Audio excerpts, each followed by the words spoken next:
मन, ये दुष्ट इंद्रियां, ये विषय में सुख मान करके प्यारी जू की नाम स्मरण वृत्ति का त्याग करके भोगों का स्मरण, भोगी पुरुषों का संग, भोग क्रिया, भोग सुख कैसी कुमति है। सच्ची मानिए, कभी भी अपने मन पर साधक को विश्वास नहीं करना चाहिए। विश्वास योग्य मन तब होता है जब भगवत साक्षात्कार हो जाए, क्योंकि इसके बाद प्रभु के सिवा और कुछ दिखाई नहीं देता। तो फिर काम, क्रोध, लोभ, मोह, मद, मत्सर, इनका कोई प्रभाव नहीं पड़ता। जब तक सामने स्त्री है, पुरुष है, जड़ है, चैतन्य है, अच्छा है, बुरा है, तब तक ईमानदारी से कभी अपने मन पर विश्वास मत कर लेना, नहीं ये मन आपको नष्ट कर देगा। ऐसा फंसाता है कि फिर उस बंधन से मुक्त होने की हिम्मत नहीं रह जाती उपासक में। वो साहस नहीं कर पाता कि मैं विषय के बिना आप कैसे जीवित रह पाऊंगा। और ऐसी करुणा हमारे ऊपर हुई, हमें मानव देह मिला, बड़ी दुर्लभ बात श्रीधाम वृंदावन आने को मिला, श्रीधाम वृंदावन की महिमा सुनने को मिली, अद्भुत प्यारे जू के हृदय में गुप्त रहने वाले गोरे चरणारविंद की शरणागति मिली, प्यारे जू की रसेंद्री जिस राधा रस का रसास्वादन करती है वो राधा नाम मिला। फिर भी हम गंदे विषयों का चिंतन, गंदे विषयों की भोगने की प्रवृत्ति। भोली सखी कह रही है, ताको त्यागी विषमो मन दीन हो, जीवन यो ही गयो री, जीवन यो ही गयो री, कोटिक भांति कुकर्म कमाए, छिन नहीं नाम जप्योरी, छिन नहीं नाम जप्योरी, जानत प्रीति की रीति किशोरी। ये मन पूरे जीवन भर फंसाए रखता है। ये भोग लिया, ये भोग लो, ये देख लिया, ये देख लो, ये सुन लिया, ये सुन लो, बार बार वही। कभी तुम्हें मन पे गुस्सा नहीं आता किस दुष्ट मन को अब जलने दिया जाए? इतना प्यार मन से है कि मन की जलन बर्दाश्त नहीं। मन जहां जलने लगे तो बस फिर कुछ नहीं, कोई नहीं। मन को इतना दुलार, अरे उस दुष्ट को जलने दो, वो जल करके निर्विकार होगा। पर इतना तदात्म मन से है कि मन की जलन हम स्वयं में मान लेते हैं, और जहां स्वयं में मन की जलन माना तो मन हमें गुलाम बनाकर मनमानी आचरण कराता है।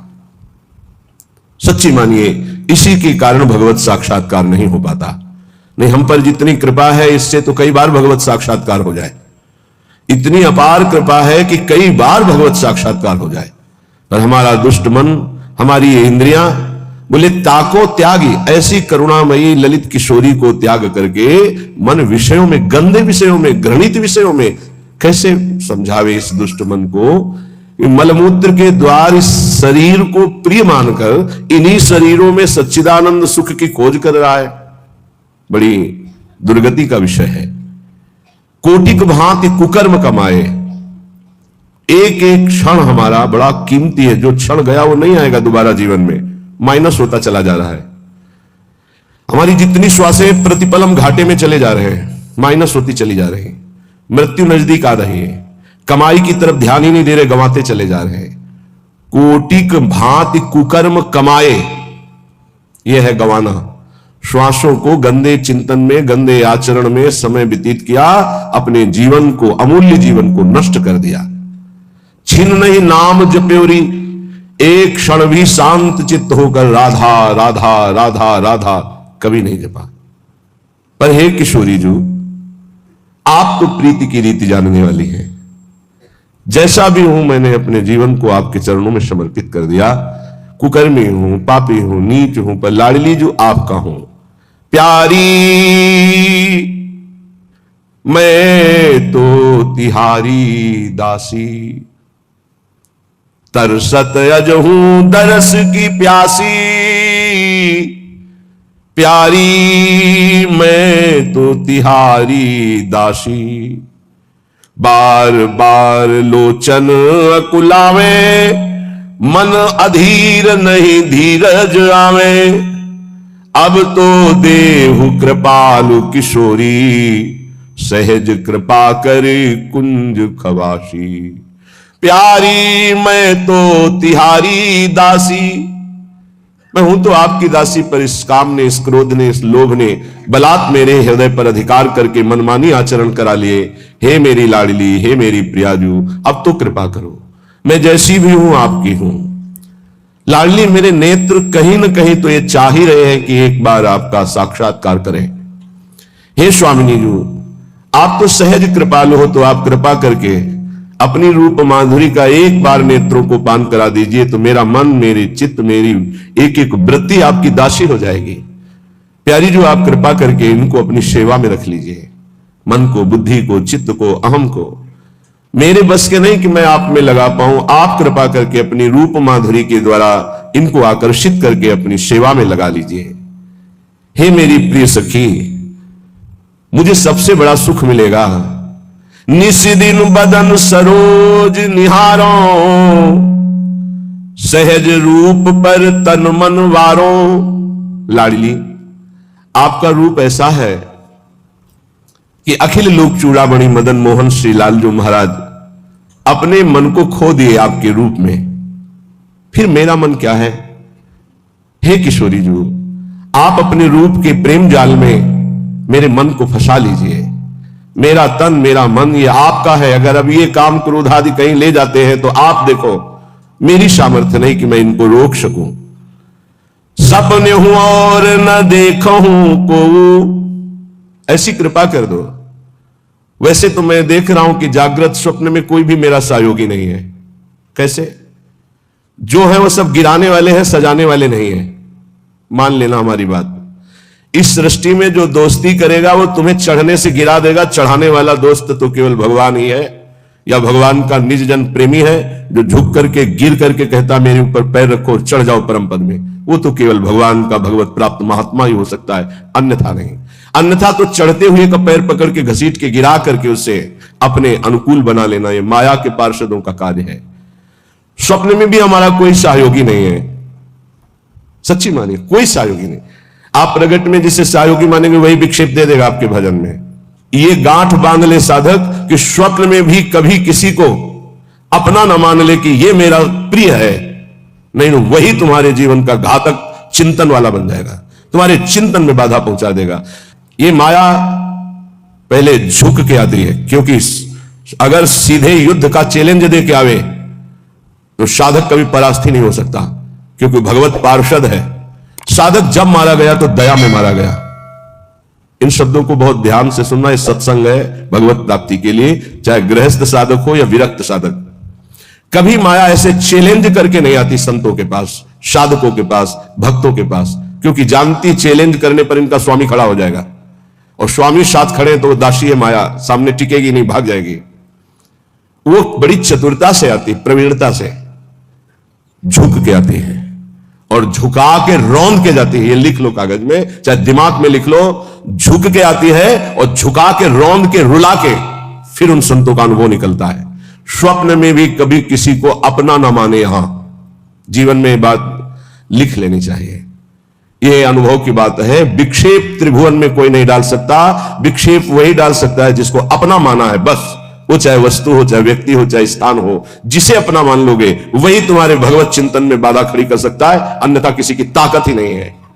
और हम अपना कब किसको मानते हैं? जब कोई झुक के रो के आता है तो दया से द्रवित होकर के जे भी उसे स्वीकार करता है तो उसकी दया का दुरुपयोग करके रौंदते रौंदते उसे भगवत विमुक्त करने की पूरी चेष्टा की जाती है। ये माया है। इसलिए असंगोहम पुरुषः, जिसने ये ब्रह्म सूत्र अपने जीवन में धारण किया, ये हम बहुत चूक की बात बता रहे हैं। दया बिना साधु कसाई, दया करी तो आफत आई। जीवन में ये अनुभव की बात बता रहा हूं। जब कभी चूक हुई है तो दया के कारण हुई है, और जब कभी कोई विघ्न साधना में पड़ता है तो साधु की दया उसे फंसाती है। इसलिए वो दया जो हमारे प्रभु के चिंतन में बाधा पहुंचा दे, कभी नहीं। दया दूर से करनी चाहिए। उपदेश कर दे भगवान नाम वाणी लीला का और छोड़ दे। पर होता क्या है, ये समर्थों को उपदेश दिया जाता है। जिनको अपने बल से उठाकर भगवत प्राप्ति करानी होती है उनको उपदेश नहीं दिया जाता, उनको गोद में लेकर चला जाता है। पर ऐसे गोद में लेकर चलने के लिए चाहे अपनी दुर्गति हो जाए पर उनकी दुर्गति ना होने पावे, ऐसा स्वभाव संतों का, तो उनको दुख भोगना पड़ता है। यद्यपि उनकी महानता है पर उनको दुख भोगना पड़ता है। ये संसार उनको रुलाता है, ये संसार उनको पीटता है, ये संसार उनको मारता है, संसार उनके शरीर को नष्ट कर देता है। कितने उदाहरण हैं। अगर साधक निर्विघ्न परमात्मानंद में स्थित होना है तो दया किस पे करनी है? किसी पे नहीं। क्यों? क्योंकि सब भगवान का स्वरूप है, हम खुद दया के पात्र हैं। सब हम पर दया करें, हाथ जोड़ के तृणादपि सुनिचेन तो निकल जाओगे। और अगर गुरु बने दया करके परम पद प्राप्ति कराने के लिए, तो उदारता है, ये उसका स्वभाव है। पर रो के यहां से जाना पड़ेगा, पिट के यहां से जाना पड़ेगा और नाना प्रकार के प्रहार को सह के जाना पड़ेगा। ये बहुत आंतरिक बात कह रहा हूं, अगर समझ पाओ तो समझ लेना, नहीं आगे माया समझा देगी आपको। सिर्फ अपनी बात मनानी, उसकी बात नहीं माननी, सिर्फ अपनी निष्ठा में रहना है, उसकी तरफ झुकना नहीं, तो बात बन जाएगी, अन्यथा नहीं बनेगी। अगर ये रहा कि मुझे अपनी बात बनाने के लिए मुझे इसकी बात माननी, तो ध्यान रखना जीवन भर पछताना पड़ेगा, जीवन भर रोना पड़ेगा, और उसका कल्याण हो कि नहीं फिर संशय हो जाएगा। क्योंकि श्रद्धा शासन से प्रकट होती है, दुलार से नहीं। श्रद्धा कभी किसी की सुरक्षित रखनी है, उसकी श्रद्धा बढ़ानी है, तो कभी किसी को दुलार ना करे, ये गांठ बांध ले। आप इस भाषा को नहीं समझ पाएंगे, लेकिन इसको मान लोगे तो जीत जाओगे माया पर। संतों के अनुभव सुने जाते हैं, वो किसी राग द्वेष से युक्त नहीं होते, वो परमात्मा साक्षात्कार कराने वाले होते हैं। कभी भी साधक को, संत को, उपदेशक को दया करके, द्रवित होकर अपने सिद्धांत का त्याग करके उसको सुधारने के लिए कभी ना झुके। अगर अपने सिद्धांत से उसका उद्धार होता है तो ठीक है, अपने सिद्धांत को त्याग दिया तो जीवन भर पश्चाताप रहेगा और सामने वाले का उद्धार नहीं हो सकता। ये खूब सूक्ष्मता से रात रात भर भगवत चिंतन करके उसका अनुभव कि उपासक की ये गलती हो जाती है। अपने लोग किसी भी बात को, किसी भी घटना को घुस करके हुए घुनाक्षर न्याय, जो जैसे घुन गेहूं को ऊपर पूरा सुरक्षित रखता है और एक जगह से छेद करके अंदर जाता है और पूरा का पूरा माल ले लेता है, केवल खोखा रह जाता है, ऐसे उसे घुनाक्षर न्याय कहते हैं। किसी भी घटना, किसी भी शब्द पर घुस जाना और उसके रहस्य को निकाल करके ज्यों का त्यों ऐसा अनुभव करना, ये उपासक बड़े बड़े संतों से गलती हो जाती है। और इसी गलती का नाम साधुता है, इसी गलती का नाम साधुता है कि वो अपनी गति दुर्गति का ध्यान न रख करके पामर जीवों को परम पद प्रदान करने के लिए नीचे उतर जाते हैं। आओ हमारे सर पर पैर रखो और भगवत प्राप्ति करो। हम जैसे हैं वैसे प्रियालाल के हैं। हमारे प्रियालाल में अपार सामर्थ्य है। साधक जब तक भगवत साक्षात्कार न कर ले तब तक तटस्थ भूमिका रखे, कभी किसी को अपना न मान ले, नहीं तो भगवत साक्षात्कार में बाधा पड़ जाएगी। तुम जैसे हो वैसे भगवत साक्षात्कार कर सकते हो, हमारी बात ध्यान रखना। काम है, क्रोध है, लोभ है, चिंता मत करो, ये नारकी गति प्रदान करने वाले शत्रु हैं। पर हम जिनके शरणागत हैं उनके प्रभाव से, जैसे जंगहा लोहा पारस के प्रभाव से सोना बन जाता है, तो पारस भी तो जड़ है। जड़ पारस अपना स्वभाव नहीं छोड़ती, तो चैतन्य घन परमात्मा और हमारी स्वामिनी किशोरी जो, वो अपना स्वभाव कैसे छोड़ देंगी? उनका स्वभाव ही है जो उनकी शरण में आ गया उसे निर्मल कर देना, प्रेम प्रदान कर देना। पर अपना कोई एक स्वप्न में भी नहीं होना चाहिए। सपने हो और न देखत कोई ऐसा सहयोगी नहीं है जो मुझे प्रियालाल में लीन करने का सहयोग करे। प्रियालाल से दूरी बनाने वाला मित्र तो मिल जाएगा। बड़ी विचित्र चाल माया की है। तुम्हारे में परमात्मा है जिसे तुम नहीं जान पा रहे हो, वही जनाने के लिए गुरुजन प्यार करते हैं। पर वो फिर क्या करता है? वो अपने में गर्व करके आज्ञा का उल्लंघन शुरू कर देता है, और उसको ऐसे जन मिलते हैं कि उसको सपोर्ट करते हैं उल्लंघन करने के लिए। अब वो जो उसकी चित्तवृत्ति गई थी कि इसको परमात्मा प्राप्ति कराएंगे, अब उस चित्तवृत्ति ने उसके चिंतन पर बाधा पहुंचा दी। गलत समय गया और अशांत असंतुष्टता पैदा करने की चेष्टा कर दी उस संग ने। इसलिए साधु को, साधक को, भक्त को सदैव असंगता पर ध्यान देना चाहिए। या तो सुलझा हुआ व्यक्तित्व साधुता का, उसका संग, तद्व्रतेषु, जो भगवत प्राप्ति करना ही चाहता है ऐसे का संग, अन्यथा सर्वात्मना न विसृजित बहिरिंद्रियाणि एकश्चरण। एकश्चरण, कभी सपन में भी न सोच ले कि मेरा परमार्थ का कोई सहयोगी हो जाएगा। जैसे भगवान करुणा करके आखिरी बात अर्जुन से कहते हैं, मेरी बात मान लो, सर्वधर्मान परित्यज्य माम एकम शरणम व्रज अहम त्वाम सर्व पापेभ्यो मोक्षयिष्यामि। अर्जुन, ये अत्यंत गूढ़ बात कह रहा हूं, इस सबके सामने प्रकाशित होने वाली नहीं। तुम मेरे प्रिय हो, इस मेरी आत्मा हो, इसलिए मैं तुम्हें कह रहा हूं, मान जाओ, ऐसे चलो, ऐसे चलो। तब तुम्हें पश्चाताप होगा जब अटैची तैयार करोगे और सामने से ट्रेन छूट गई। ये एक ही बार ट्रेन मिलती जीवन में, परम पद के लिए एक ही ट्रेन है, सदगुरुदेव की कृपा।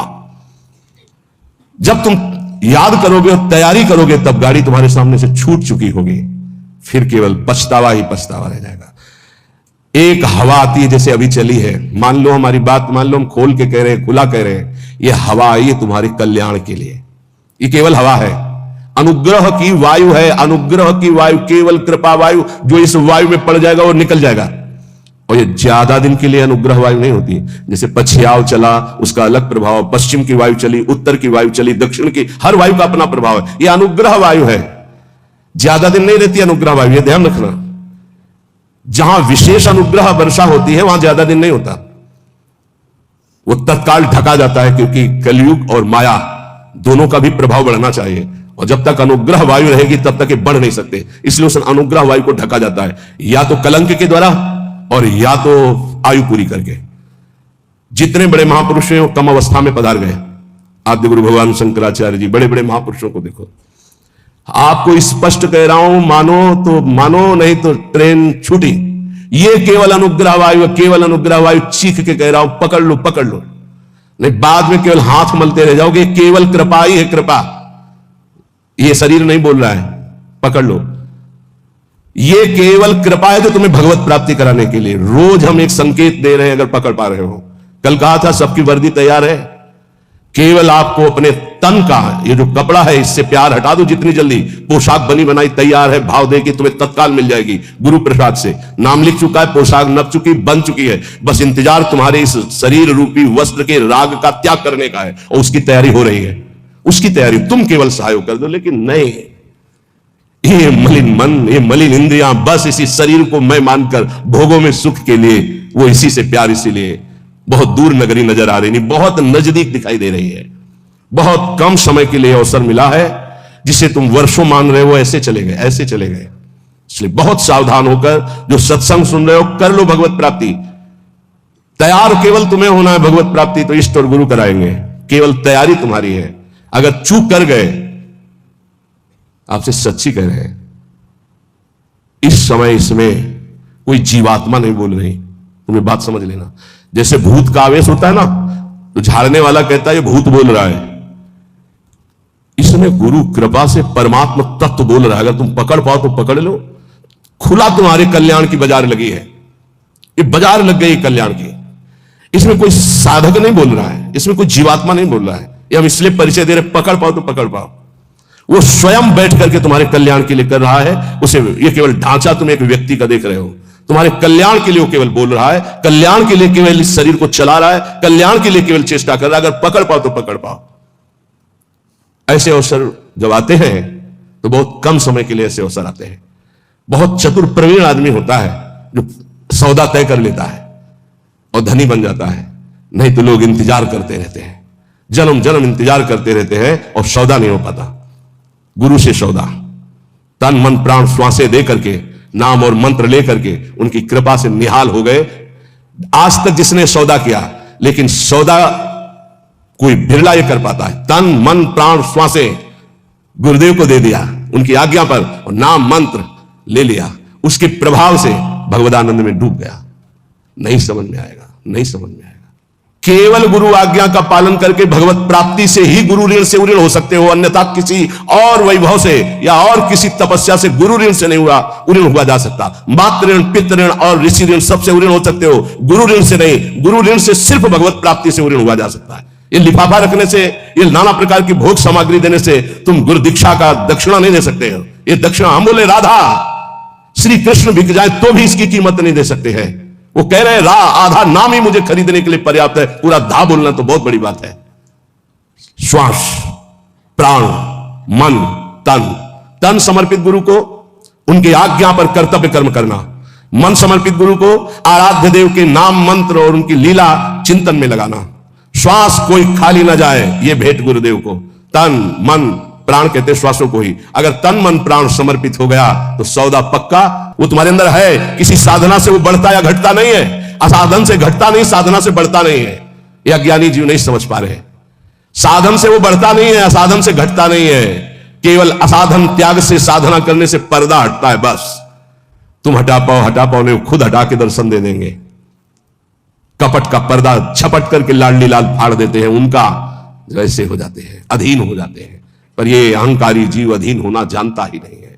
लाख प्रयास करो, वो समझ ही नहीं पा रहा है कि अनंत जन्मों के बाद मुझे ऐसा अवसर हरि ने दिया है मुक्त होने के लिए। इसलिए भाई प्रार्थना है, मान लो इस समय आपको अवसर मिला है केवल भगवत प्राप्ति का।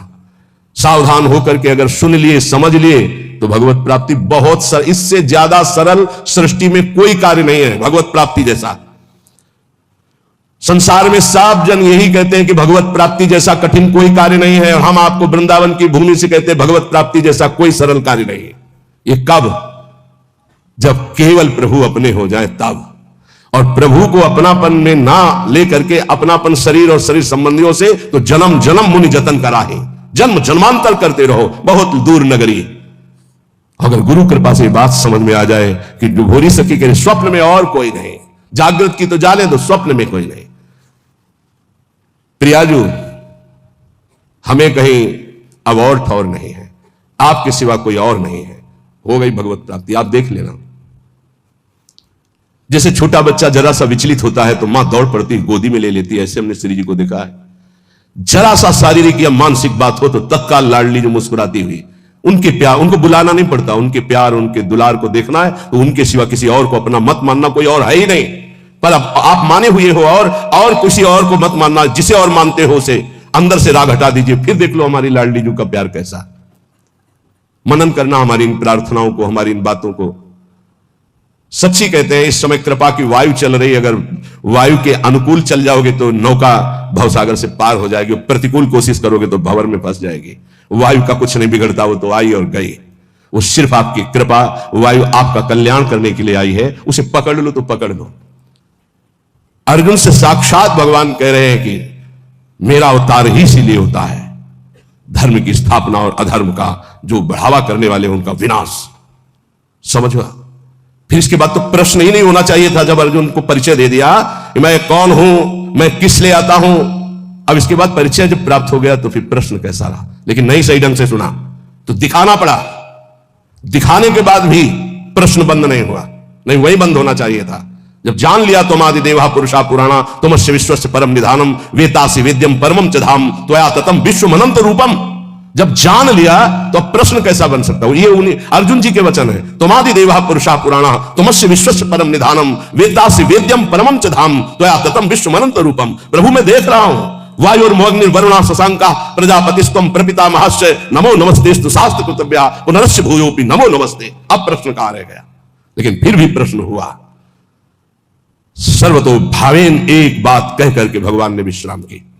सर्वधर्मान परित्यज्य मामेकम शरणम व्रज।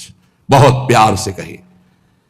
सब कुछ समझाने के बाद भी यदि यह समझ में नहीं आता तो फिर अभी भगवान के द्वारा वो विधान नहीं बना जिस विधान के लिए अनुग्रह वायु तुम्हें प्रेरित कर रही है। नहीं तो मान जाओ, इसमें तुम्हें मानना होगा। ये तुम्हारी तरफ से, प्रभु की तरफ से तो पूरा प्रवाह आ रहा है कृपा का। बार बार तो बनत नहीं आ संयोग अनूप मानुस्तन वृंदा विपिन रसकन संग विविरूप। ये बहुत बढ़िया संयोग बन गया, बहुत बढ़िया। प्यारी जो बहुत कृपालु है, जरा सा शारीरिक या मानसिक तो मुस्कुराती हुई लाडली जो खड़ी। ऐसी करुणामयी किशोरी के सिवा किसको अपना? अगर किसी को अपना मान रहे हो तो ये तुम्हें मजाक लगेगा जो हम बोल रहे हैं, अगर अपना नहीं मान रहे हो तो ये तुम्हें अनुभव में आने लगेगा कि मेरी लाडली जो प्रतिपल मुझे देख रही। जहां जरा सा मानसिक विक्षेप हुआ तो स्वप्न में विराजमान है, वो जागृत में विराजमान। इतना प्यार करने वाला कोई है ही नहीं त्रिभुवन में, हरि भी नहीं है। जितना लाडली जो प्यार करती उतना हरि भी नहीं करते। हरि भी को कभी कभी गुस्सा आ जाता है, वो भी इंतजार करते हैं कि बुलाओ त्राहिमाम होकर के। इंतजार कर रहे हैं द्रौपदी के त्राहिमाम का,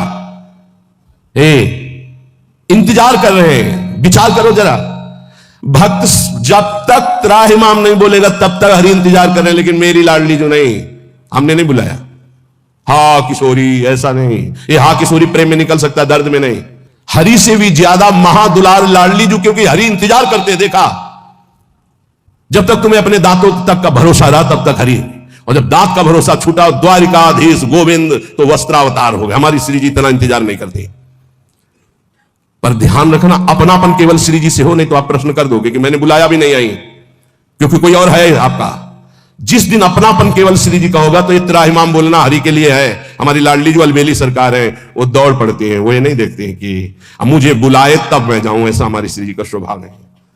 धन्य धन्य धन्य तेई जे इनके उपासी है, वही धन्य धन्य धन्य आपके आगे लगने वाला है, यदि आप अपनापन समेट कर हमारी महारानी जी से कर ले। मान लीजिए और कोई नहीं, हरि ही महारानी जी बोले, पर बस समझ ला है, हरि ही परशुराम है और हरि ही राम है, तो बड़ा अंतर है।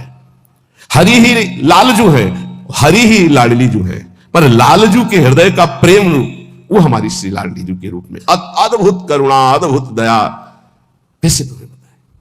उनकी मुस्कुराहट में दिल में जो पावर आता है वो दवा आज तक बनी ही नहीं। दिलवर की मुस्कुराहट से जो दिल में पावर आता है वो आज तक दवा ही नहीं बनी। कैसे समझोगे तुम इन बातों को? अपनापन केवल लाडली जू से। स्वप्न में भी और कोई नहीं, चरण सरोज अनन्य उपासी। बस ये ठसक लानी है कि श्री जी के सिवा हमारा कोई नहीं। जिस दिन ये आ गई तो आप जीत जाओगे। किस पर? माया पर नहीं, हरि पर विजय। अजित को जीत लोगे, हरि अधीन हो जाएंगे। तो क्या लाडली जी केवल मुस्कुरा रही थी? तो राधा संग बिना नहीं श्याम जी कहां थे? श्याम सुंदर कहां थे? तो श्री जी सामने से मुस्कुरा रहे थे, लालजू पकड़े हुए बैठे थे।